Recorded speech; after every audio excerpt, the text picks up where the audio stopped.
A blessed day, everyone. My name is Brother Kix, and welcome to this week's episode of HUGOT Lines. Thank you so much for joining us again. I hope all of you are doing great and feeling blessed wherever you are. Now, for this week's episode of HUGOT Lines, we have another very interesting topic that I'm sure lahat tayo makaka-relate.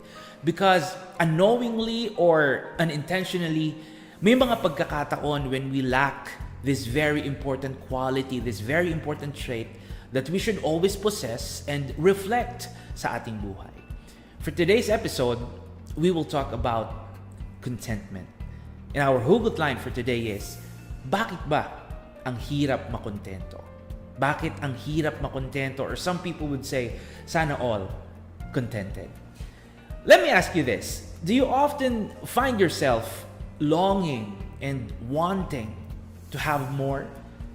Nahihirapan ka ba to be happy and be satisfied with what you have? Do you easily get frustrated, disappointed pag hindi mo nakukuha yung mga bagay na gusto mo? If your answer is yes, well, hindi ka nag-iisa.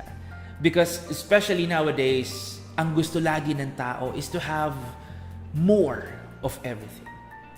People like something better, bigger, and greater.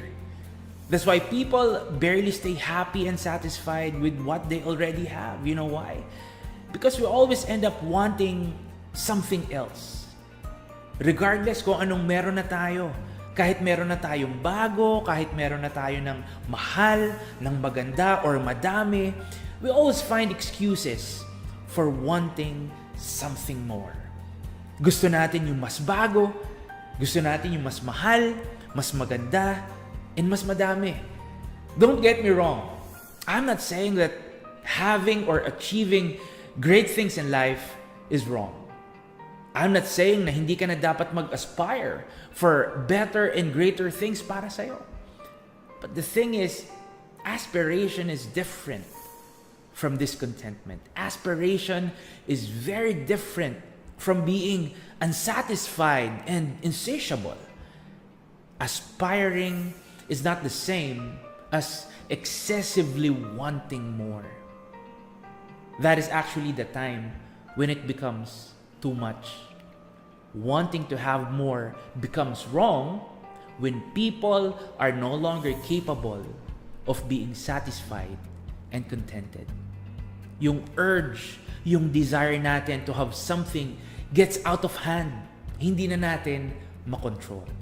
Because most of the time, kahit walang means, kahit walang resources, kahit walang capability to acquire, pinipilit pa rin natin. We become very pushy. We become very persistent para lang makuha natin yung gusto natin. And ang nangyayari is that we tend to spend money that we don't have on things that we really can't afford. You see, friends, that is the problem when we lack appreciation and gratefulness. Contentment will not be possible if gratitude and thankfulness are not present.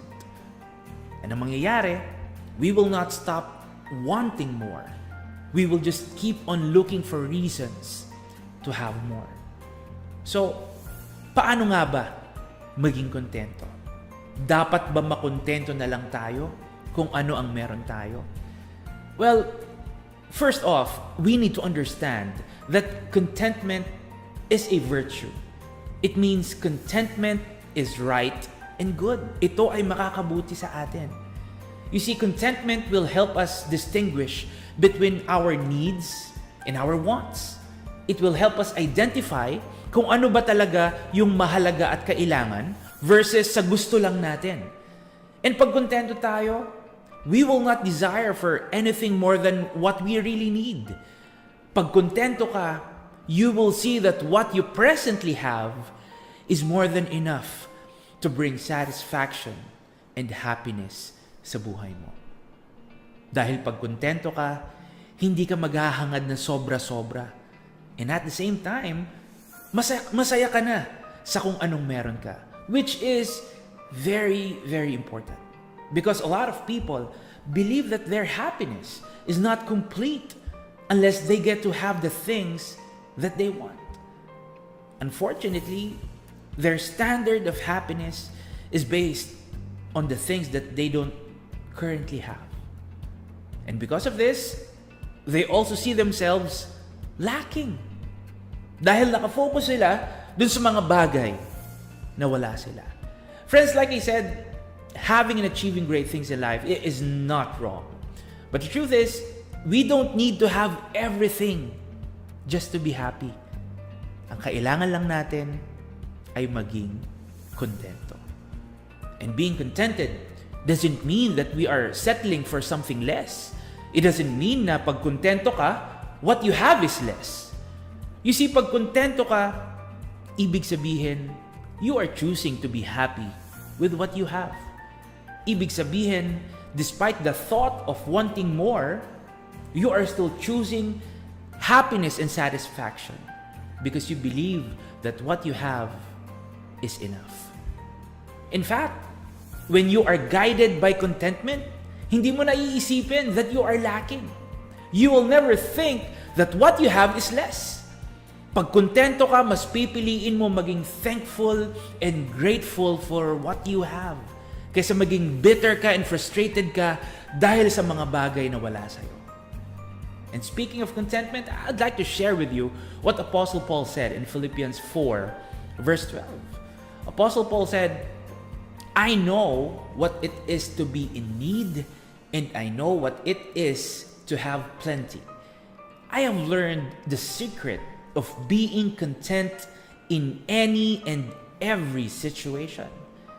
Whether well-fed or hungry, whether living in plenty or in want. Hallelujah. So the passage is reminding us that whatever our situation is, sa oras man ng kasaganahan or sa oras man ng pangangailangan, contentment is very important. Whether we have plenty or we have less, what's important is maging kontento tayo, maging grateful tayo, and most of all, we always feel blessed. Hallelujah. Despite not having everything you want, wala man sa'yo ngayon lahat ng gusto mo, never think that you are lacking.